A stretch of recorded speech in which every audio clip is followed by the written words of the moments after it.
every 6 months we survey a few thousand consumers around kind of attitudes around various things, and it's sort of some regular consistent questions, but then sort of different themes. And the theme of this one and kind of a previous one has really been about cost of living crisis. Really, I mean, we thought we were kind of being smart by doing it kind of a few months ago, but actually it's even more pertinent today. And it throws up some really interesting insights, because it's too simple to say people haven't got so much money, so they're not buying cars.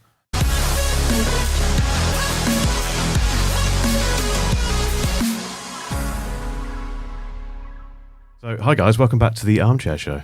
Some familiar faces, Phil, with it must have been 3 years ago, I think we spoke. Pre-COVID is all a bit of a blur, isn't it? It was, yeah. It was in person, wasn't it? It was in London as well, I remember that much. First one. But welcome, guys. It's great to have you all on board. We're going to go straight in. There's some interesting stuff we're going to talk about in a moment in terms of some research that Phil and his team have done. But we're going to go straight into how you got into the industry. I think, Jackie, first of all, return to you, make you my first victim. Oh, thanks. No pressure. What was it, the kind of brief overview of how you got to where you are in now? the industry? So, funnily enough, we're talking about the advertising on the table. If you can't see, there's some advertising structure table. So my first ever job in automotive was in car magazines. So I worked on the launch of Max Power magazine when the advertising was good, clean and wholesome, I'll have you know.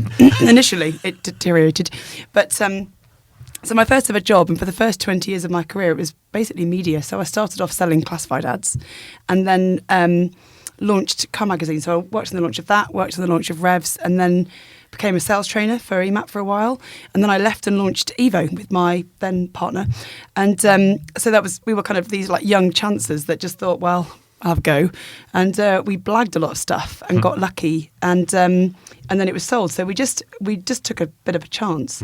I now weirdly run the global team for Keyloop. So we work with our OEM clients. Awesome. There's never a straight line, is there, into a career? No. John, was yours straight or was it fairly wiggly? Maybe not as noodly. Noodly, I like that, I trained as a chartered accountant, got involved in audits of motor businesses, so specialised in that area. Fell in love with industry and got an opportunity to join a business, 2 sites, in the local area, one that I'd worked with. And from that, grew financial controller, FD, chief exec of that business. But yeah, it was the people, it was the buzz, because for a business, it sometimes feels very slow moving. There's so much happening. There's always something happening every single day, every single week. So that's what brought me into it. That's what built the desire for the industry. Yeah. And what about yourself, Phil? It's how to bring down the quality of or the excitement of the podcast. But I'm also a chartered accountant.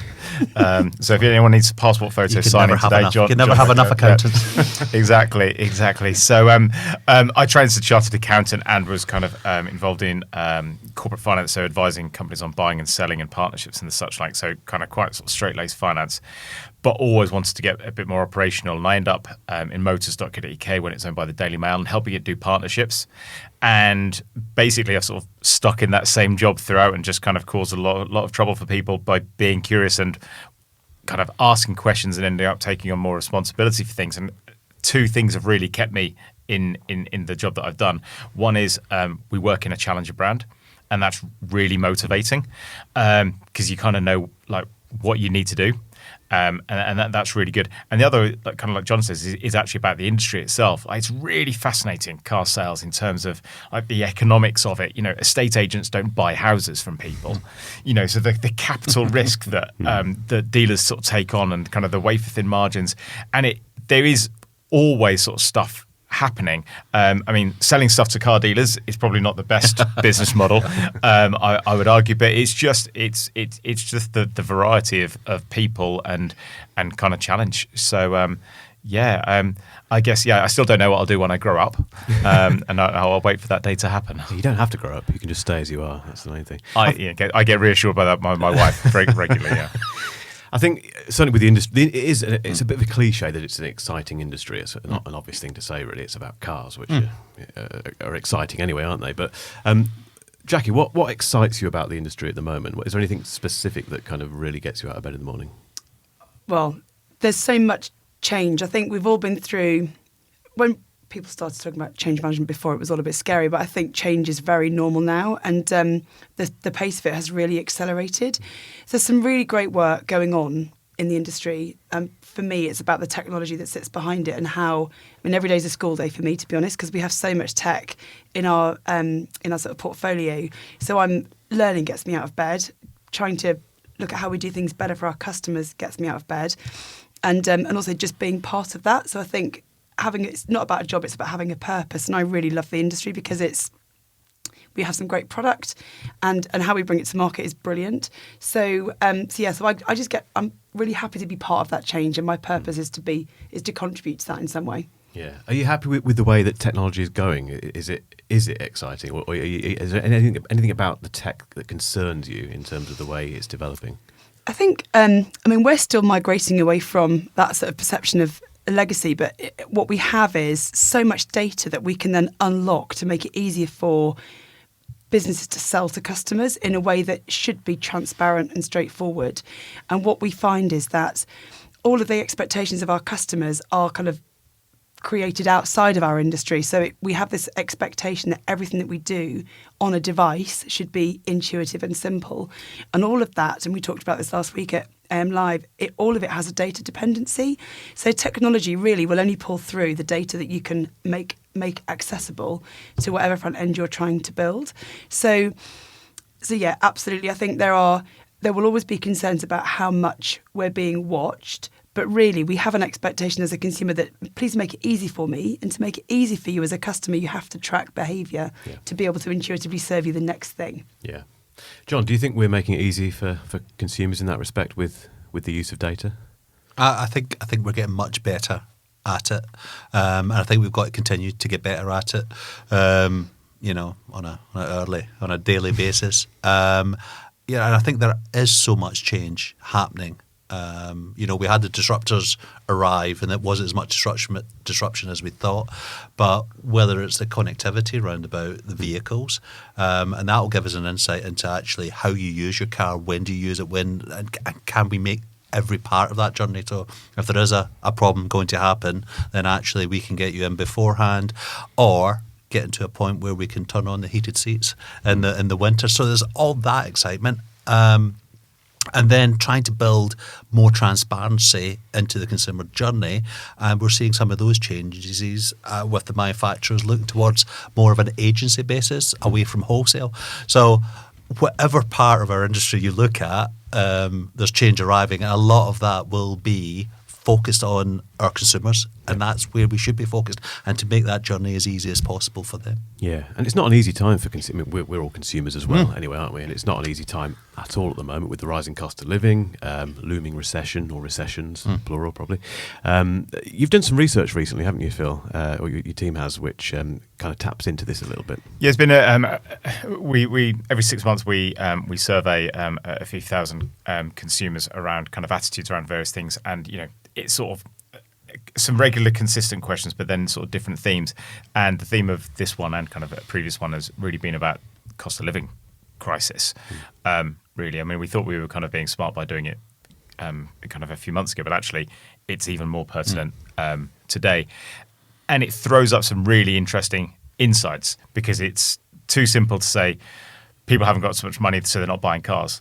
Because certainly in used cars, most of the transactions that happen because they kind of need to happen, because it's the time for the person to change a car, change of job, change of lifestyle. Our research is sort of showing only about 24% or so of people are actually changing the car because they feel like they need a change. Okay. So there is always going to be transactions. And then you've got a shortage of new cars, so that kind of pushes people into used.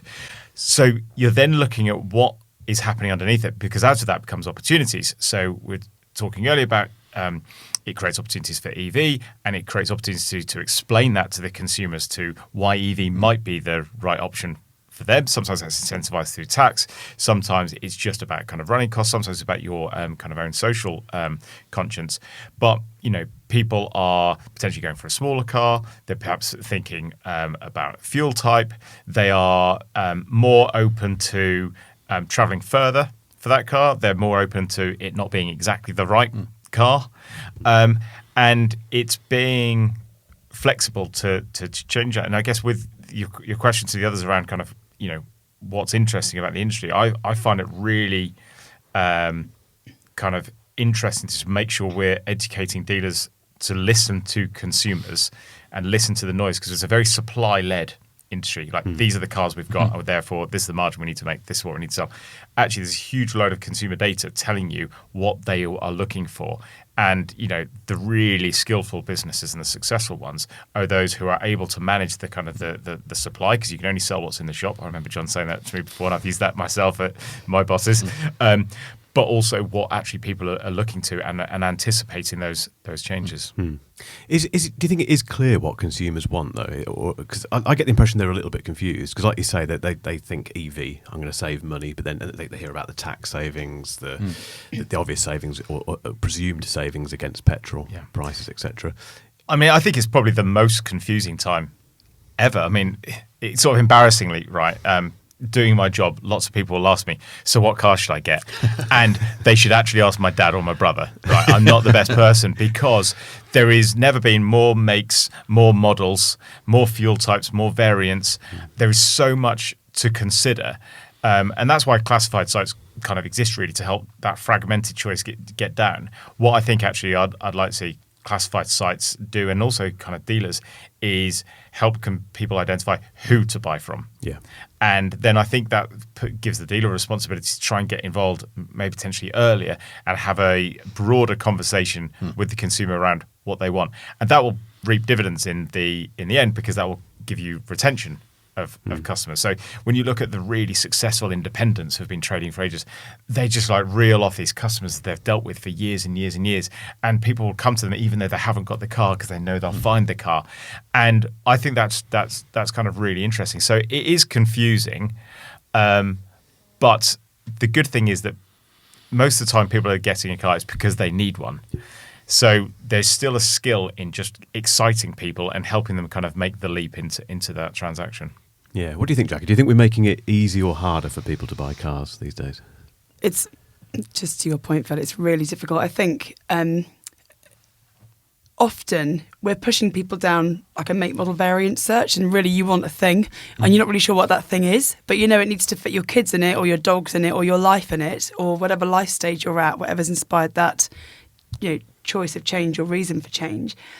I think it's really complex, and particularly around the EV point, it's trying to demystify why this thing is better than that thing, and what are the there's so much data. If you try and look at the EV data, understanding the cost of ownership of a petrol versus an EV, so the cost of charging, or because tariffs will change, but of course so will fuel, all of those things are things that you're trying to kind of work out in your head.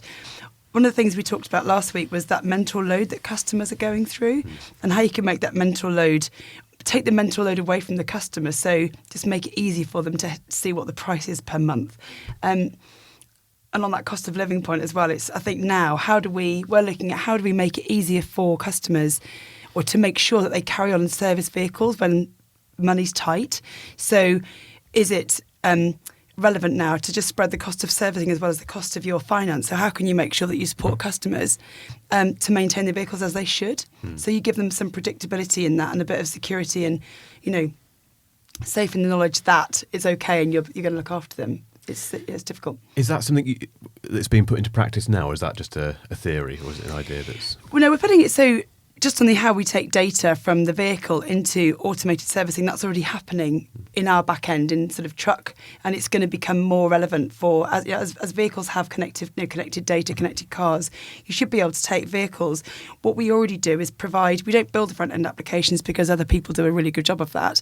What we do have is the ability to power the data into those front end applications, so that you can see if a vehicle needs a particular service at a certain mileage, it should pre-populate what else you can then do. So customers looked at this, also bought some of these. You can add them to the basket, and it would automatically make sure that the workshop is preloaded with the right parts and the right technician.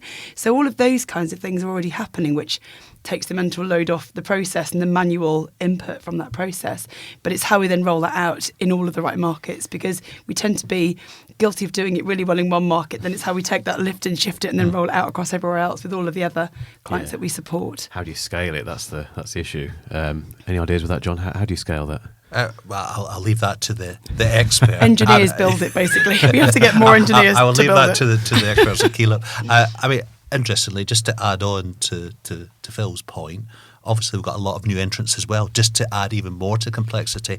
But I think this is where the dealer, the retailer, has such a pivotal part to play, because there was lots of tales and forecasts of the death of the dealer, especially with COVID arriving. And what we've found is that great rush back. And I think because there's so much information available, it can get confusing. And actually having a level of expertise to give you actually what's the right decision for you, we still need that expert. Yeah. And I think we've, as dealers, we've got to be in a position where we can provide that assistance using all the tools that are available. And I think that's what people still want, that human interaction that's not going away, and it's not going away too soon, especially with some of the change that we're talking about right now, and actually having an expert who can say, yes, for you, this is the right decision, or pause, have you thought about? Yeah. And that's going to be key on the way through. Yeah, is it fair to say that part of the issue is that it's very hard to buy a bad car these days? I mean, we're looking at some of the cars on here, which are lovely, but some of them are terrible, because you'd want to own them, but the reality of owning them would be another matter, wouldn't it? Not naming any names. Is that a fair thing to say, do you think, Phil, in terms of, is it that hard to buy a bad car? Which his removes dad or his brother. Yeah, should I'll get my dad on the line. Phone a friend. Yeah. So I think that's a really interesting point, and I think that, again, consumers are probably more nervous than they need to be.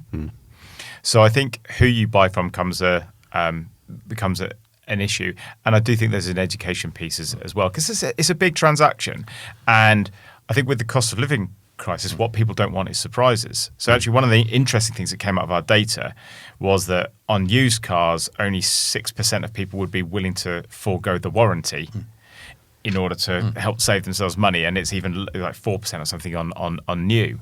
So that kind of, again, that creates opportunities for the dealer to kind of provide that level of reassurance.